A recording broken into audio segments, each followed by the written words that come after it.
अस्सलाम वालेकुम, सत श्री अकाल, नमस्ते।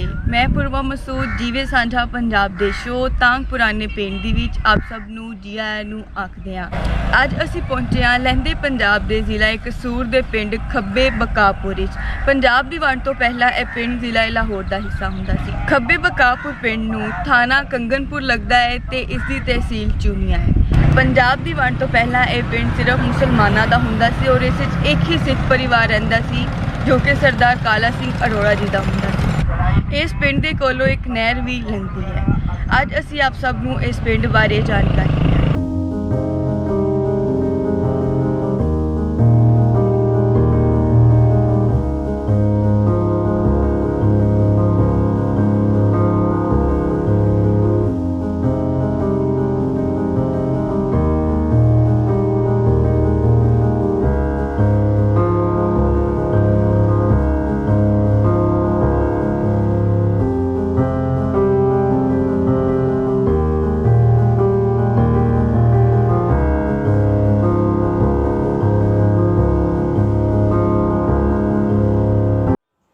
बीते दिनी साडे नाल चढ़दे पंजाब दे जिला मानसा दे पिंड झंडूके दे रहण वाले सरदार सुरजीत सिंह जी होरां ने संपर्क किया।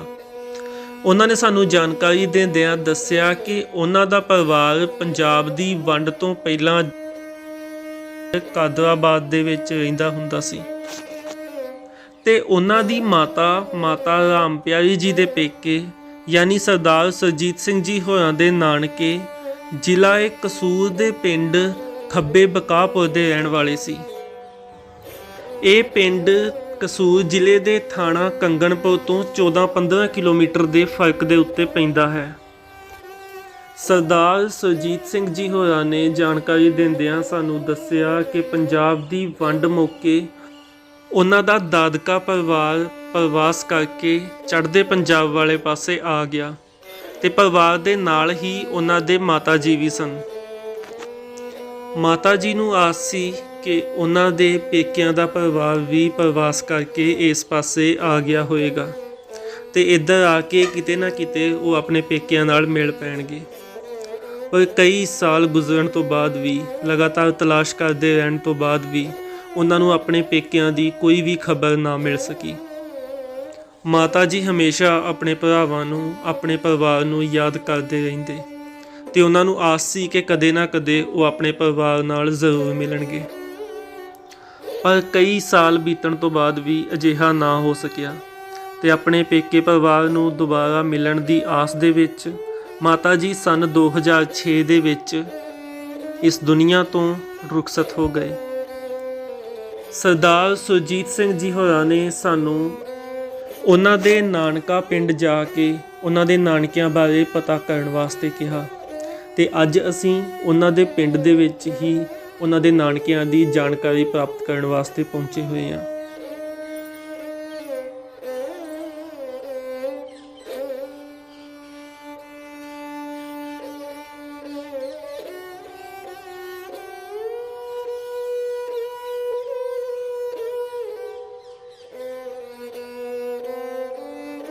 ਤੁਹਾਡਾ ਨਾਮ ਕੀ ਬਾਬਾ ਜੀ? जी मेरे नाम मोहम्मद शफी ਤੇ ਤੁਹਾਡੇ ਵਾਲਿਦ ਸਾਹਿਬ ਦਾ रमजान ਤੇ ਦਾਦਾ ਜੀ ਦਾ? हाँ लाई बशक ਅੱਛਾ, ਤੇ ਤੁਹਾਡੀ ਉਮਰ ਕਿੰਨੀ ਹੋਗੀ? मेरी 100 साल उम्र होगी। ਅੱਛਾ, ਤੇ ਜਦੋਂ ਵੰਡ ਹੋਈ ਹੈ ਪੰਜਾਬ ਦੀ ਉਦੋਂ ਤਾਂ ਤੁਸੀਂ ਅੱਛੇ ਭਲੇ ਹੋਵੋਗੇ। मैं आपके घर बार वाला इन्हों का गुआढ़ी सा ਅੱਛਾ काला सिंह का।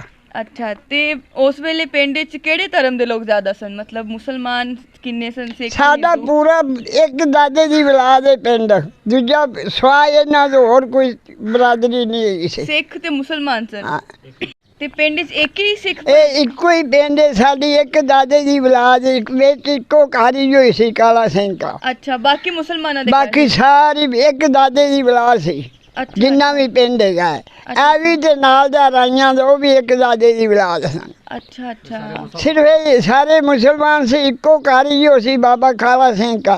ये भी मेरे नानकिया ने पहली इन्हां दित्ती सी। ਅੱਛਾ ਅੱਛਾ हाँ। ਤੇ ਕਾਲਾ ਸਿੰਘ ਕਿਵੇਂ ਦਾ ਬੰਦਾ ਸੀ? ਕਿਵੇਂ ਦਾ? चंगा बंदा सी माड़ा नहीं सी। वो मर गया सी मर जाना दोवें भराए चंगे सन किशना भी ते काला सिंह भी। ਅੱਛਾ तियां सन उन्दियां तीन वड्डी दे नाम राम प्यारी सी ਛੋਟੀ ਦੇ ਨਾਂ ਵੀਰੋ ਸੀ, ਉਦੋਂ ਛੋਟੀ ਦੇ ਨਾਂ ਲੱਜਿਆ ਸੀ। ਅੱਛਾ। ਪੁੱਤਰ ਇਹਨਾਂ ਦੇ ਕੇ ਜੈਸੇ ਜਹਾਂਗੀਰ। ਬਸ ਰੱਬ ਜਦੋਂ ਬੰਦੇ ਨੂੰ ਫਲ ਲਵੇ ਨਾ, ਉਸ ਵੇਲੇ ਕੋਈ ਕਿਸੇ ਦਾ ਚਾਰਾ ਸਾਰਾ ਨਹੀਂ। ਅੱਛਾ, ਤੇ ਇਹਨਾਂ ਦਾ ਘਰ ਪੱਕਾ ਹੁੰਦਾ ਸੀ ਪਿੰਡ ਵਿੱਚ? ਹਾਂਜੀ ਪੱਕਾ। ਮੇਰੇ ਨਾਨਕਿਆਂ ਨੇ ਪਹਿਲੇ ਇਹਨਾਂ ਨੂੰ ਬਹਿ ਦਿੱਤੀ ਸੀ, ਅੱਛਾ। ਸਾਡੇ ਸੰਭਲਣ ਤੋਂ ਪਹਿਲੇ ਹੀ। ਅੱਛਾ। ਤੇ ਫਿਰ ਇਹ ਵੀ ਦੋਤਰੇ ਪੋਤਰੇ ਵਾਲੇ ਹੋ ਗਏ ਨੇ। ਅੱਛਾ। ਹੋਰ ਘਰ ਸਾਡੇ ਪਿੰਡ 'ਚ ਕੋਈ ਨਹੀਂ ਸਿਵਾਏ ਇੱਕ ਕਾਲਾ ਸਿੰਘ ਤੋਂ। ਅੱਛਾ। ਤੇ ਬਾਕੀ ਸਾਰੇ ਮੁਸਲਮਾਨ ਹੀ ਸਨ। ਤੇ ਜਿਹੜੇ ਲਾਗੇ ਦੇ ਪਿੰਡ ਸਨ ਇੱਥੇ ਦੇ, ਉੱਥੇ ਵੀ ਸਿੱਖ ਬਰਾਦਰੀਆਂ ਬੈਠੀਆਂ ਸੀ? ਨਹੀਂ, ਬਕਾਪੁਰ ਸਾਰਾ ਰਾਈਆਂ ਦਾ ਸੀ। ਅੱਛਾ, ਉਸ ਵੇਲੇ ਦਾ? ਹਾਂਜੀ। ਅੱਛਾ। ਇੱਧਰ ਜੈਨ ਠੱਠੀਏ ਨਾਲ ਟੁਰ ਪਏ ਦੋ, ਸਾਰਾ ਸਿੱਖਾਂ ਦਾ ਸੀ। ਅੱਛਾ। ਅਗਾਂ ਗਾਲੇ ਟੁਰ ਪਏ ਦੋ ਵੀ ਸਾਰਾ ਸਿੱਖਾਂ ਦਾ, ਗੰਦੀਆਂ ਟੁਰ ਪਏ ਦੋ ਵੀ ਸਿੱਖਾਂ ਦਾ, ਨਬਾਊ ਵਾਲਾ ਉਹ ਵੀ ਸਿੱਖਾਂ ਦਾ। ਇਹ ਸਾਰੇ ਪਿੰਡ ਸਿੱਖਾਂ ਦੇ ਸਨ। ਅੱਛਾ। ਤੇ ਫਿਰ ਇਸ ਪਿੰਡ ਵਿੱਚ ਤਾਂ ਸਿਰਫ ਕਾਲਾ ਸਿੰਘ ਹੀ ਸੀ ਤੇ ਬਾਕੀ ਮੁਸਲਮਾਨ? ਹਾਂਜੀ, ਉਹ ਵੀ ਆਪਸ ਵਿੱਚ ਅੱਛਾ ਸੀ ਉਹਨਾਂ ਦੇ ਨਾਲ ਭਾਈਚਾਰਾ? ਚੰਗਾ ਸੀ। ਅੱਲਾਹ ਬੋਗੇ ਉਹਨਾਂ ਨੂੰ ਜਨਮ ਦੇਵੇ, ਉਹ ਟੁਰ ਗਏ ਨੇ, ਅਸੀਂ ਵੀ ਟੁਰ ਜਾਣਾ। ਬਾਕੀ ਉਹ ਵਾਹਵਾ ਸਾਡੇ ਨਾਲ ਨਿਭ ਗਏ ਨੇ, ਅਸੀਂ ਉਹਨਾਂ ਨਾਲ ਨਿਭਦੇ ਰਹੇ। ਅੱਛਾ। ਚੰਗੇ ਬੰਦੇ ਸਨ, ਮਾੜੇ ਨਹੀਂ। ਦੋਵੇਂ ਭਰਾ ਹੀ, ਕਾਲਾ ਸਿੰਘ ਵੀ ਤੇ ਕਿਸ਼ਨਾ ਵੀ। ਤੇ ਉਹਨਾਂ ਦਾ ਘਰ ਪੱਕਾ ਸੀ ਪਿੰਡ 'ਚ ਜਾਂ ਕੱਚਾ ਹੀ ਸੀ? ਪੱਕਾ ਸੀ। ਪੱਕਾ ਸੀ? ਕਿੱਥੇ ਕਰਕੇ ਸੀ? ਕੱਚਾ ਸੀ ਤੇ ਹੁਣ ਪੱਕਾ ਹੋ ਗਿਆ। ਉਧਰ ਨਾਲ ਮੇਰੀ ਕੰਧ ਮਗਰ। ਅੱਛਾ। ਤੇ ਉਹ ਦੱਸਦੇ ਸੀ ਕੋਈ ਕਿ ਖੂਹੀ ਵੀ ਸੀ? ਔਰ ਖੂਹੀ ਵੀ ਹੈਗੀ, ਖਲੀ ਖੂਹੀ। ਅੱਛਾ। ਉਸ ਤੋਂ ਸਾਰਾ ਪਿੰਡ ਕੱਚਾ ਹੀ ਸੀ ਨਾ? ਕੱਚਾ ਨਹੀਂ। ਅੱਛਾ, ਠੀਕ ਹੈ। ਤੇ ਪਿੰਡ ਦਾ ਨੰਬਰਦਾਰ ਕੌਣ ਹੁੰਦਾ ਸੀ ਉਸ ਵੇਲੇ? ਉਹਲੇ ਬਾਬਾ ਨਾਦਰ ਹੁੰਦਾ ਸੀ ਲੰਬਰਦਾਰ। ਅੱਛਾ। ਉਸ ਤੋਂ ਬਾਅਦ ਆ ਗਿਆ ਕੀ ਉਹਦਾ ਨਾਮ ਪੁੱਤਰ ਦਾ? ਨਹੀਂ, ਖੁਸ਼ੀ ਦੇ ਪਿੱਛੇ ਜਹਾਂਗੀਰ। ਅੱਛਾ। ਖੁਸ਼ੀ ਕੱਲ ਦਿਨ ਦੀ ਗੱਲ ਹੈ। ਉਹ ਤੁਹਾਨੂੰ ਪਤਾ। ਅੱਛਾ। ਤੇ ਫਿਰ ਉਹ ਗੁਰਦੁਆਰਾ ਹੁੰਦਾ ਸੀ ਕੋਈ ਪਿੰਡ ਦੇ ਇਰਦ ਗਿਰਦ? ਨਾ ਕੋਈ ਗੁਰਦੁਆਰਾ, ਨਾ ਬਕਾਪੁਰ, ਨਾ ਖੱਬੇ। ਅੱਛਾ। ਠੱਠੀਆਂ ਸਾਰਾ ਸਿੱਖਾਂ ਦੇ। ਗਾੜਾ ਸਿੰਘ ਪਿੰਡ ਹੈ? ਹਾਂ, ਉਹ ਵੀ ਪਿੰਡ ਹੈ, ਉਹ ਵੀ ਸਾਰਾ ਸਿੱਖਾਂ ਦਾ ਸੀ। ਅੱਗੇ ਨਵਾਬ ਵਾਲਾ ਆ ਗਿਆ, ਉਹ ਵੀ ਸਾਰਾ ਸਿੱਖਾਂ ਦਾ। ਅੱਛਾ। ਤੇ ਤੁਹਾਡਾ ਕਾਲਾ ਸਿੰਘ ਦੇ ਪਰਿਵਾਰ ਨਾਲ ਅੱਛਾ ਉੱਠਣਾ ਬਹਿਣਾ ਸੀ, ਮਿਲਣਾ ਵਰਤਣਾ ਸੀ? ਹਾਂਜੀ। ਭਰਾਵਾਂ ਤਰ੍ਹਾਂ ਰਹਿੰਦੇ ਸੀ? ਹਾਂ, ਇਹ ਮਾਨਾ ਐਵੇਂ ਜਿਵੇਂ ਆਪਦੇ ਘਰ ਦੇ ਜੀ ਹੁੰਦੇ ਨੇ। ਕੋਈ ਇਹ ਲੁਜਤ ਨਹੀਂ। ਉਹਨਾਂ ਕਦੇ ਦੋ ਭਰਾਵਾਂ ਕੀਤੇ ਸੀ। ਇੱਕ ਉਹਨਾਂ ਦਾ ਪੁੱਤਰ ਸੀ ਐਡਾ ਕੁ ਛੋਟਾ ਜਿਹਾ, ਜਹਾਂਗੀਰ ਉਹਦਾ ਨਾਂ ਰੱਖਿਆ ਸਨ। ਤੇ ਜਦੋਂ ਮਤਲਬ ਐਲਾਨ ਹੋਇਆ ਕਿ ਹੁਣ ਇੱਧਰੋਂ ਉੱਠ ਕੇ ਚਲੇ ਜਾਣਾ, ਤੇ ਉਹ ਆਰਾਮ ਨਾਲ ਚਲੇ ਗਈ ਸੀ? ਕੁਝ ਹੋਇਆ ਸੀ? ਛੱਡਣ ਦਾ ਅਸਾਂ ਸੀ ਉਹਨਾਂ ਨੂੰ। ਅੱਛਾ। ਤੇ ਜਿਲੇ ਉੱਥੇ ਅੱਧ 'ਚ ਗਏ ਤੇ ਪਿੱਛੋਂ ਟੀਮ ਪੈ ਗਈ ਸਾਡੀ ਮੁਸਲਮਾਨਾਂ ਦੀ। ਫਿਰ ਸਾਡੀ ਵੀ ਵਾਹ ਖੁਣੀ ਰਹੀ, ਆ ਪਿਛਾ ਨਾਸੇ, ਉਹ ਖਤਮ ਹੋ ਗਿਆ। ਪੂਰਾ ਪਰਿਵਾਰ ਖਤਮ ਹੋ ਗਿਆ? ਹਾਂਜੀ। ਬਚ ਨਹੀਂ ਸਕੇ ਮਤਲਬ? ਤੁਸੀਂ ਤਾਂ ਉਹਨਾਂ ਨੂੰ ਛੱਡਣ ਜਾ ਰਹੇ ਸੀ? ਅਸੀਂ ਛੱਡਣ ਜਾ ਰਹੇ ਸਾਂ ਤੇ ਜਿਲੇ ਵਾਗਾ ਤੇ ਰਾਬਾ ਪਿਆ ਨਾ ਫਤਿਹ ਹੁੰਦੀਆਂ ਜੱਟਾਂ ਦਾ ਡੋਗਰ, ਤੇ ਇੱਧਰੋਂ ਜਿਲੇ ਪੈ ਨਾ ਹੀ ਕਰਦੇ, ਅਸੀਂ ਸਾਰਾ ਕੁਝ ਛੱਡ ਕੇ ਨਾਸੇ ਪਿਛਾ। ਉਹ ਖਤਮ ਹੋ ਗਏ ਸਨ। ਤੇ ਇੱਥੋਂ ਨਾਰ ਵੱਡੀ ਉਹਲੇ ਹੁੰਦੀ ਸੀ। ਅੱਛਾ। ਸਾਡੇ ਅੱਖੀ ਸਾਹਮਣੇ ਨਾਰ 'ਚ ਸੱਟੇ ਸਨ। ਉਹ ਸਾਰਾ ਪਰਿਵਾਰ ਹੀ ਖਤਮ ਹੋ ਗਿਆ? ਹਾਂਜੀ।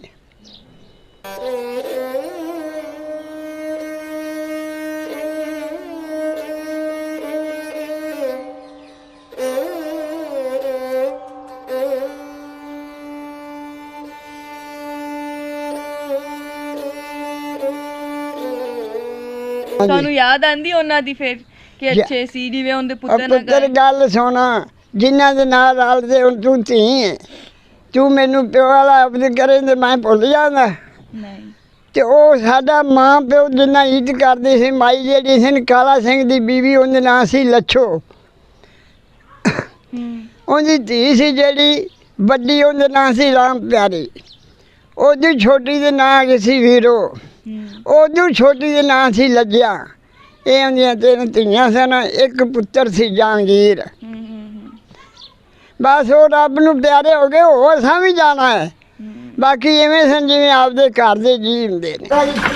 ਸਾਡੇ ਪੂਰੇ ਮੁਕੰਮਲ ਅੱਛਾ, ਇਹ ਵਾਲੀ ਸੀ? ਹਾਂ, ਇੱਥੇ ਕਰਕੇ ਸੀ? ਦਰਵਾਜ਼ਾ ਲੱਗਿਆ ਹੈ।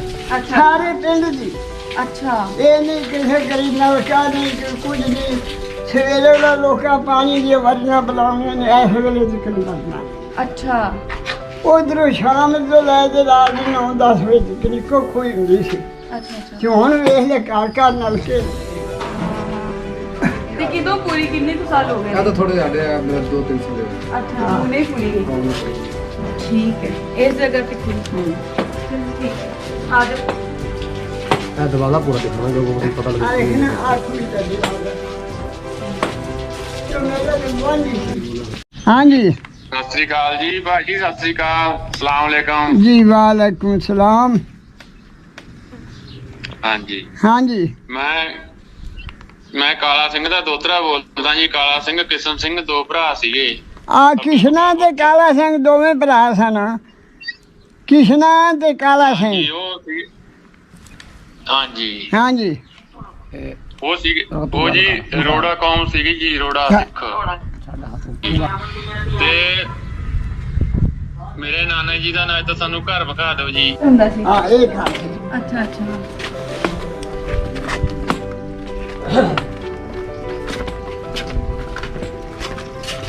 आ काला सिंह का काशी किसने का किसने भी काला सिंह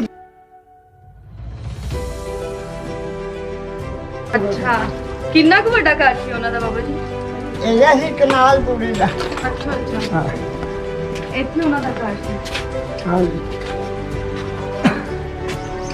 ਤੇ ਘਰ ਪੱਕਾ ਸੀ ਨਹੀਂ ਉਹਦੇ ਘਰ ਕੱਟੇ ਹੁੰਦੇ ਨਾਲੇ ਉਹਨਾਂ ਦੇ ਪਰਿਵਾਰ ਦਾ ਕੋਈ ਜੀ ਹੈ ਜੀ ਬਚਿਆ ਹੈ? ਕੋਈ ਨਹੀਂ ਇੱਥੇ ਕੋਈ ਉਹਨਾਂ ਦਾ ਜੀ ਨਹੀਂ ਬਚਿਆ ਉਹ ਸਾਰੇ ਰੱਬ ਨੂੰ ਪਿਆਰੇ ਹੋ ਅੱਛਾ ਗਏ ਜੀ।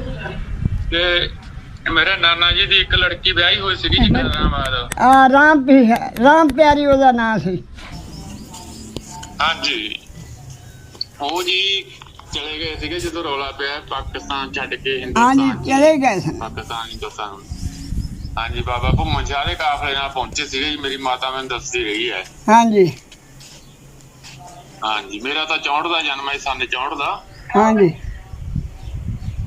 ਤੇ ਮੈਨੂੰ ਦੱਸਦੀ ਰਹੀ ਹੈ ਜੀ ਮੇਰੀ ਮਾਤਾ। ਉਵੇਂ ਜਿਵੇਂ ਮੈਨੂੰ ਐਡਰੈਸ ਲਿਖਾ ਕੇ ਗਈ ਹੈ ਜੀ। ਪਹਿਲਾਂ ਕਹਿੰਦੀ ਸੱਜੇ ਬਕਾਪੁਰ ਆਉਂਦਾ ਹੈ, ਫਿਰ ਨਹਿਰ ਆਉਂਦੀ ਹੈ ਰਾਹ 'ਚ, ਫਿਰ ਖੱਬੇ ਬਕਾਪੁਰ ਆਉਂਦਾ ਹੈ। ਹਾਂਜੀ ਠੀਕ ਹੈ ਹਾਂਜੀ ਸਾਨੂੰ ਸਾਰਾ ਐਡਰੈਸ ਲਿਖਾ ਕੇ ਗਈ ਹੈ ਜੀ। ਥਾਣਾ ਕੰਗਨਪੁਰ ਮੰਡੀ। ਹਾਂਜੀ ਮੇਰਾ ਨਾਨਾ ਕਿੰਨਾ ਕੁ ਧਨੀ ਸੀਗਾ ਜੀ। ਮੇਰਾ ਨਾਨਾ ਧਨੀ ਦੱਸਦੀ ਸੀਗੀ ਜੀ ਮੇਰੀ ਮਾਤਾ। ਇਹਦਾ ਨਾਨਾ ਕਾਲਾ ਸਿੰਘ ਹੈ ਕਿ ਕਿਸ਼ਨਾ ਇਹਨਾਂ ਦੋ ਜੋ ਵੱਡਾ ਤਾਂ ਸੀ ਕਿਸ਼ਨਾ ਤੇ ਛੋਟਾ ਸੀ ਕਾਲਾ ਸਿੰਘ ਕਾਲਾ ਸਿੰਘ ਹੀ ਵਿਆਹਿਆ ਹੋਇਆ ਸੀਗਾ ਜੀ ਇਕੱਲਾ। ਕਿਸ਼ਨਾ ਤਾਂ ਕੁਆਰਾ ਹੀ ਸੀਗਾ। ਹਾਂਜੀ। ਤੇ ਕਿੰਨੇ ਕੁ ਧਨੀ ਸੀਗੇ ਜੀ ਇਹ ਪਰਿਵਾਰ? ਕਿੰਨੇ ਕੁ ਚੰਗੇ ਸਨ। ਚੰਗੇ ਸਨ ਬੰਦੇ। ਅੱਲਾਹ ਪਾਕ ਉਹਨਾਂ ਨੂੰ ਮਾਫ ਕਰੇ ਤੇ ਉਹਨਾਂ ਦੀ ਅੱਗੋਂ ਦਾ ਭਲਾ ਕਰੇ। ਮੇਰੇ ਗੁਆਂਢੀ ਸਨ, ਮਸਾਏ ਸਨ। ਠੀਕ ਹੈ। ਤੁਹਾਡਾ ਕੀ ਨਾਮ ਜੀ? ਮੇਰਾ ਨਾਮ ਮੁਹੰਮਦ ਸ਼ਫੀ। ਮੁਹੰਮਦ ਸਫੀ। ਇੱਕ ਹਾਂਜੀ ਸ਼ੈਦ ਅਲੀ ਪੀਰ ਸੀਗਾ ਜੀ। ਸ਼ੈਦ ਅਲੀ ਪੀਰ ਘਰ ਦੇ ਸਾਹਮਣੇ ਸ਼ੇਰ ਅਲੀ ਖਾਨ ਜੀ। ਆ ਹੈਗੇ ਸਨ ਬਾਬੇ ਸ਼ੇਰੇ ਦੇ ਕੋਲ ਹੀ, ਨਾਲ ਹੀ ਮੇਰੇ ਖੱਬੇ ਪਾਸੇ ਸਨ। ਹਾਂਜੀ ਆਹੋ ਮੈਂ ਉੱਥੇ ਤੇ ਦਿਖਾ ਦੀ ਸਰਾ ਮੇਰੇ ਨਾਨੇ ਦੇ ਬੈਕ ਸਾਈਡ ਤੇ ਨੰਬਰਦਾਰ ਰਹਿੰਦੇ ਸੀਗੇ, ਚੰਗਾ ਵਰਤ ਵਰਤੇਵਾ ਸੀ ਉਹਨਾਂ ਨਾਲ ਵੀ। ਹਾਂਜੀ ਮੇਰੇ ਨਾਨੇ ਸਹੀ ਦਾ। ਉਹਨਾਂ ਦਾ ਨਾਮ ਹੈ ਦੱਸਦਾ ਜੀ ਨਾਦਰ ਖਾਨ ਜੀ। ਆ ਬਾਬਾ ਨਾਦਰ। ਹਾਂਜੀ ਹਾਂਜੀ ਨਾਦਰ ਖਾਨ। ਉਹ ਛੋਟੇ ਦਾ ਨਾਂ ਹੈਗਾ ਸੀ ਜਹਾਂਗੀਰ। ਮੇਰੀ ਮਾਤਾ ਲਿਖਾ ਕੇ ਗਈ ਹੈ ਜਿਵੇਂ ਉਵੇਂ ਜਿਵੇਂ। ਚਲੋ ਸੋਚ ਲੈ, ਸੋਚਾਂ ਹੀ ਗੱਲ ਬਣਨੀ। ਹਾਂਜੀ ਤੇ ਮੇਰੇ ਨਾਨੇ ਦੇ ਘਰੇ ਕੋਈ ਲੜਕਾ ਨਹੀਂ ਹੈਗਾ ਸੀਗਾ ਜੀ। ਬਾਅਦ ਚ ਪੈਦਾ ਹੋਇਆ ਸੀਗਾ ਜੀ, ਕੁੜੀਆਂ ਤੋਂ ਬਾਅਦ ਜੰਮਿਆ ਸੀਗਾ ਜੀ ਲੜਕਾ। ਨਹੀਂ ਜੀ ਉਹਨਾਂ ਦੇ ਹੁੰਦਾ ਹੈ ਹੈਗਾ ਸੀ ਜੰਗੀਰ ਸੀ ਉਹਦੇ ਨਾਂ। ਨਹੀਂ ਉਹ ਕਾਲਾ ਸਿੰਘ ਦੀ ਗੱਲ ਕਰ ਹਾਂਜੀ ਜੰਗੀਰ ਸਿੰਘ ਸੀਗਾ, ਜੰਗੀਰ। ਅੱਛਾ ਉਹਨਾਂ ਦੀ ਲੜਕਾ ਹੋਈ ਸੀ। ਤੇ ਫਿਰ ਜਦੋਂ ਉਹਦਾ ਵੱਡਾ ਕਰਿਆ ਸੀਗਾ, ਛਠੀ ਕਰੀ ਸੀ ਉਹਦੀ, ਗਾਉਣ ਵਜਾਉਣ ਵੀ ਲਾਇਆ ਸੀਗਾ ਤੇ ਮਜਬੀਆਂ ਵਿੜੇ ਪਾਣੀ ਵੀ ਵਾਲੀ ਖੂਹ ਵੀ ਲਵਾ ਕੇ ਦਿੱਤੀ ਸੀਗੀ। ਇੱਕ ਮਿੰਟ ਮੇਰੀ ਹੁਣ ਗੱਲ ਲੈ ਸੁਣ। ਜੰਗੀਰ ਸੀ ਉਹਨਾਂ ਦਾ ਪੋਤਰਾ। ਦੋ ਭਰਾ ਸਨ, ਕਾਲਾ ਸਿੰਘ ਤੇ ਕਿਸ਼ਨਾ। ਗੁਆਂਢ ਸਨ ਮੇਰੇ ਤੇ ਉਹਨਾਂ ਦੀ ਬੀਵੀ ਦਾ ਨਾਂ ਸੀ ਲੱਛੋ। ਤੇ ਤਿੰਨੋਂ ਦੀਆਂ ਧੀਆਂ ਸਨ। ਇੱਕ ਦੇ ਨਾਂ ਵੀਰਾ ਸੀ, ਇੱਕ ਦੇ ਨਾਂ ਰਾਮ ਪਿਆਰੀ, ਇੱਕ ਦੇ ਨਾਂ ਲੱਜਿਆ। ਹਾਂ ਲੱਜਿਆ। ਹਾਂਜੀ ਹਾਂਜੀ ਜਿਹੜੇ ਕਾਕੇ ਦਾ ਨਾਂ ਜੰਗੀਰ ਸਿੰਘ ਸੀਗਾ ਜੀ, ਮੇਰੇ ਮਾਮੇ ਦਾ ਨਾਂ। ਹਾਂਜੀ ਜਹਾਂਗੀਰ। ਹਾਂਜੀ ਫਿਰ ਉਹ ਸਾਰਿਆਂ ਤੋਂ ਛੋਟਾ ਸੀਗਾ ਜੀ। ਉਹਦੀਆਂ ਖੁਸ਼ੀਆਂ ਬਹੁਤ ਮਨਾਈਆਂ ਸੀਗੀਆਂ ਜੀ ਮੇਰੇ ਨਾਨੇ ਨੇ। ਹਾਂਜੀ ਬਹੁਤ ਇਕੱਠ ਕਰਿਆ ਸੀ। ਉਹਦਾ ਕੀਤਾ ਸੀ, ਮੇਰੇ ਚ ਗੁਆਂਢੀ ਸੀ, ਮੈਨੂੰ ਤਾਂ ਪਤਾ ਹੈ। ਹਾਂਜੀ ਹਾਂਜੀ, ਫਿਰ ਤਾਂ ਹੀ ਤੁਹਾਨੂੰ ਪੁੱਛਿਆ ਬਜ਼ੁਰਗੋ, ਤੁਸੀਂ ਵੱਡੇ ਹੋ ਜੀ, ਹਾਂਜੀ ਤੁਸੀਂ ਵੱਡੇ ਹੋਗੇ ਤੇ ਮੈਨੂੰ ਜੀ ਤੁਸੀਂ ਆਪਣਾ ਨੰਬਰ ਵੀ ਦਿਓ, ਜੇ ਮੈਂ ਜੀਂਦਾ ਰਿਹਾ ਮਿਲ ਕੇ ਜਾਊਂਗਾ ਜੀ, ਪਿੰਡ ਦੇਖ ਕੇ ਜਾਊਂਗਾ। ਠੀਕ ਹੈ। ਨੰਬਰ ਵੀ ਦਿਓ ਜਰੂਰ। ਹਾਂਜੀ ਆਪਣੇ ਮੇਰੇ ਕੋਲ ਤਾਂ ਗੱਲ ਸੁਣ ਲੈ ਮੇਰੀ, ਹਾਂਜੀ ਤੈਨੂੰ ਇਹ ਪੂਰੇ ਇਸ ਏਰੀਏ ਚ ਪੁੱਛੇ ਨੇ ਨਾ, ਮੰਮਾ ਸ਼ਫੀ ਸਪੀਕਰ ਵਾਲਾ ਮਸ਼ਹੂਰ ਮੇਰੇ ਹੈ। ਨਾਨੇ ਦਾ ਖੇਤ ਚ ਖੂਹ ਸੀਗਾ ਜੀ, ਤੂਤਾਂ ਵਾਲਾ ਖੂਹ। ਹਾਂ ਤੂਤਾਂ ਦਾ ਖੂਹ ਹੈਗਾ ਸੀ, ਕਿਹੜਾ ਸੀ? ਉਹ ਤੂਤਾਂ ਦਾ ਖੂਹ। ਹਾਂਜੀ ਹਾਂਜੀ, ਸਾਹਮਣਾ। ਬਹੁਤ ਮਸ਼ਹੂਰ ਸੀਗਾ ਜੀ, ਬਹੁਤ ਮਸ਼ਹੂਰ ਸੀਗਾ। ਹਾਂਜੀ ਇੱਥੇ ਸਾਡੇ ਬਜ਼ੁਰਗ ਕਹਿੰਦੇ ਨੇ ਕਿ ਇੱਥੇ ਕਾਲਾ ਸਿੰਘ ਦਾ ਖੂਹ ਹੁੰਦਾ ਸੀ ਅੱਛਾ ਤੇ ਇੱਥੇ ਹੁਣ ਖੂਹ ਨਹੀਂ ਹੈਗਾ। ਹਾਂਜੀ ਹੁਣ ਖੂਹ ਨਹੀਂ ਹੈਗਾ ਤੇ ਉਹਨਾਂ ਦੇ ਬੇਟੇ ਦੇ ਨਾਮ ਦੀ ਇੱਥੇ ਇੱਟ ਲੱਗੀ ਹੋਈ ਹੈ। ਅੱਛਾ ਜਹਾਂਗੀਰ ਦੇ ਨਾਮ ਦੀ ਇਹ ਥੇਟ ਲੱਗੀ ਹੋਈ ਸੀ। ਠੀਕ ਤੇ ਖੂਹ ਕਿਦੋਂ ਪੂਰਿਆ ਗਿਆ? ਅੱਛਾ ਅੱਛਾ ਠੀਕ ਹੈ। ਉਹਨੂੰ ਤੂਤਾਂ ਵਾਲਾ ਖੂਹ ਦੇ ਨਾਮ ਤੋਂ ਜਾਣਿਆ ਜਾਂਦਾ ਸੀ ਤੇ ਹੁਣ ਇਸ ਟਾਈਮ ਇਹਦਾ ਨਾਮ ਚੇਂਜ ਹੋ ਗਿਆ ਜੀ, ਕਾਲਾ ਸਿੰਘ ਦਾ ਨਾਮ। ਅੱਛਾ ਸਾਰੀ ਇੱਧਰ ਜ਼ਮੀਨ ਸਾਰੀ ਕਾਲਾ ਸਿੰਘ ਦੀ ਹੈ। ਉਹ ਪਹਿਲੇ ਤੇ ਤੂਤਾਂ ਮੇਰੇ ਦਾ ਸੀ। ਨਾਨੇ ਦਾ ਬੜਾ ਧਨੀ ਸੀਗਾ ਜੀ ਮੇਰਾ ਨਾਨਾ। ਸਹੀ ਗੱਲ ਹੈ ਜੀ, ਹਾਂ ਤਕੜਾ ਬੰਦਾ ਸੀਗਾ ਜੀ, ਜ਼ਮੀਨ ਵੀ ਤਕੜੀ ਸੀਗੀ ਜੀ। ਹਾਂ ਨਹੀਂ ਬੰਦਾ ਚੰਗਾ ਸੀ, ਹੈਗਾ ਵੀ ਤਗੜਾ ਸੀ। ਅੱਲਾਹ ਪਾਕ ਨੂੰ ਜਨਮ ਦੇਵੇ। ਸਾਰੇ ਜੀ ਖਤਮ ਹੋ ਗਏ ਸਨ ਇੱਥੇ ਹੀ। ਹਾਂਜੀ ਹਾਂਜੀ, ਪੈਲੀ ਵੀ ਤਕੜੀ ਸੀਗੀ ਜੀ। ਹਾਂਜੀ ਪਹਿਲੀ ਵੀ ਉਹਨਾਂ ਦੀ ਸਾਡੇ ਨਾਨਕਿਆਂ ਕੋਲ ਹੀ ਗਈ ਸੀ। ਠੀਕ ਹੈ ਜੀ। ਜੱਦੀ ਨਹੀਂ ਸਨ, ਸਾਡਾ ਨਾਨਕਿਆਂ ਨੇ ਉਹਨੂੰ ਦਿੱਤੀ ਸੀ। ਹੂੰ ਹਾਂਜੀ, ਮੇਰੀ ਮਾਤਾ ਨੂੰ ਅਲਾਟਮੈਂਟ ਹੋਈ ਸੀਗੀ ਜੀ ਇੱਥੇ 30-32 ਕਿੱਲੇ। ਹਾਂਜੀ ਬਹਰਹਾਲ ਜੀ ਫਿਰ ਅੱਲਾਹ ਪਾਕ ਜਿਹੜੇ ਬਾਂਹ ਫੜ ਲੈ ਤੇ ਭਾਵੇਂ ਜਿੰਨੀ ਮਰਜ਼ੀ ਬਣਾਈ ਜਾਣ, ਹਾਂਜੀ ਤਕੜਾ ਸੀ। ਬੰਦਾ ਚੰਗਾ ਸੀ। ਪਰਿਵਾਰ ਦਾ ਮੈਂਬਰ ਹੈ ਜੀ, ਕੋਈ ਪਰਿਵਾਰ ਦਾ ਉਹਨਾਂ ਦੇ ਮੈਂਬਰ ਨਹੀਂ ਖਾਨਦਾਨ ਜੀ। ਚ ਕੋਈ ਵੀ ਨਹੀਂ ਪੁੱਛਦਾ ਤੇ ਕੋਈ ਵੀ ਨਹੀਂ ਹੈਗਾ। ਉਹਨਾਂ ਦੇ ਖਾਨਦਾਨ ਚ ਸਾਰੇ ਹੀ ਖਤਮ ਹੋ ਗਏ ਸਨ, ਇੱਥੇ ਹੀ ਖਤਮ ਹੋ ਗਏ ਸਨ। ਸਾਡੇ ਬੂਹੇ ਮੂਹਰੇ ਉੱਥੇ ਹੀ ਆ ਗਿਆ ਸੀਗਾ ਜੀ। ਇਹ ਤੁਸੀਂ ਨਾ ਇਹ ਦਰਖਤ ਦੇਖੋ, ਜਾਂ ਤੁਸੀਂ ਕਹਿੰਦੇ ਪਏ ਨਾ ਜੰਡ ਪੀਰ, ਇਹ ਦਰਖਤ ਉੱਥੇ ਲੱਗਿਆ ਆ ਜੇ। ਹਾਂਜੀ ਇਹ ਦਰਖਤ ਦਿਸਦਾ ਜੇ? ਹਾਂਜੀ, ਇਹ ਤਾਂ ਜਾਣਦਾ ਜੀ। ਇਹ ਦਰਖਤ ਉਸ ਜਗ੍ਹਾ ਤੇ ਖੜਾ ਆ ਜਾ ਦੇਖੋ। ਜੰਡ ਪੀਰੇ ਨੂੰ ਆ ਦੇ ਸਕਦੇ। ਠੀਕ ਹੈ ਆ ਦਰਖਤ ਉੱਥੇ ਤੇ ਉਹਦੇ ਨਾਲ ਹੀ ਇਹਦਾ ਘਰ ਜੇ ਬਾਬੇ ਦਾ। ਠੀਕ ਇਹ ਹੈ ਪਿੱਛੇ ਉਹ ਨਜ਼ਰ ਆ ਰਿਹਾ। ਤੇ ਨਾਲੇ ਮੇਰੇ ਗੁਆਂਢੀ ਸਨ, ਸਾਰੇ ਜੀਆਂ ਦਾ ਮੇਰੇ ਕੋਲ ਪੁੱਛ ਲੈ, ਜਿੰਨੇ ਘਰ ਦੇ ਜੀ ਹੈਗੇ ਸਨ। ਤੁਸੀਂ ਵੱਡੇ ਹੋ ਜੀ, ਤੁਸੀਂ ਵੱਡੇ ਹੋ। ਹਾਂਜੀ ਤਾਂ ਹੀ ਤੁਹਾਨੂੰ ਪਤਾ ਹੀ ਉਦੋਂ ਦਾ ਜਨਮ ਹੈ ਤੁਹਾਡਾ, ਉਦੋਂ ਬਾਬਾ ਹੁਸ਼ਿਆਰ ਹੋਵੋਗੇ ਜੀ। ਹਾਂਜੀ। ਮਾਤਾ ਨੇ ਦੱਸਿਆ ਸੀਗਾ ਤਾਂ ਹੀ ਮੈਂ ਦੱਸਿਆ ਜੀ। ਹਾਂਜੀ ਅਸੀਂ ਛੋਟੇ ਛੋਟੇ ਹੁੰਦੇ ਜੀ ਮੈਨੂੰ ਗੱਲਾਂ ਦੱਸਦੀ ਹੁੰਦੀ ਸੀ। ਤੇਰਾ ਨਾਂ ਕੀ? ਮੈਨੂੰ ਤੂੰ ਆਪਦਾ ਨਾਂ ਦਾ ਦੱਸ ਇੱਕ ਵਾਰੀ। ਮੇਰਾ ਨਾਮ ਜੀ ਸਰਜੀਤ ਸਿੰਘ। ਰਜੀਤ ਸਿੰਘ। ਸਰਜੀਤ ਸਰਜੀਤ ਹਾਂ ਸਰਜੀਤ। ਇਹ ਜਾਂਦੇ ਸਨ ਉੱਥੇ ਕਾਦਰਾਬਾਦ।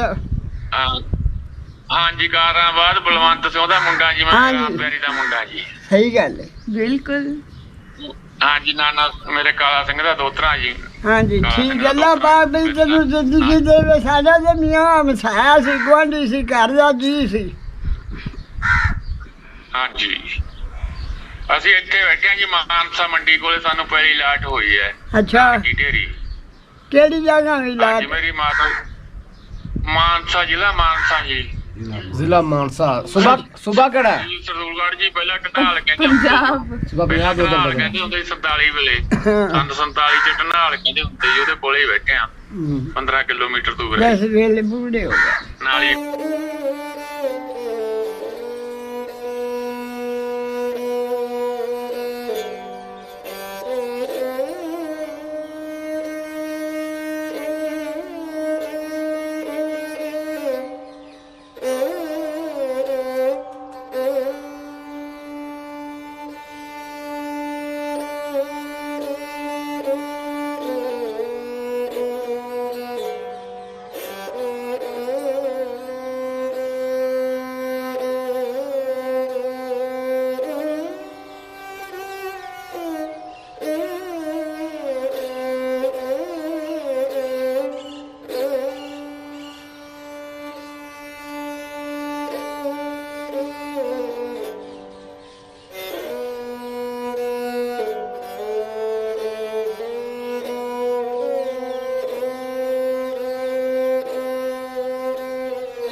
ਉਮੀਦ ਹੈ ਕਿ ਤੁਹਾਨੂੰ ਸਾਡੀ ਵੀਡੀਓ ਜ਼ਰੂਰ ਪਸੰਦ ਆਈ ਹੋਵੇਗੀ। ਅਗਰ ਤੁਹਾਨੂੰ ਸਾਡੀ ਵੀਡੀਓ ਪਸੰਦ ਆਈ ਹੈ ਤੇ ਲਾਈਕ, ਸਬਸਕ੍ਰਾਈਬ ਔਰ ਸ਼ੇਅਰ ਕਰਨਾ ਨਾ ਭੁੱਲਣਾ।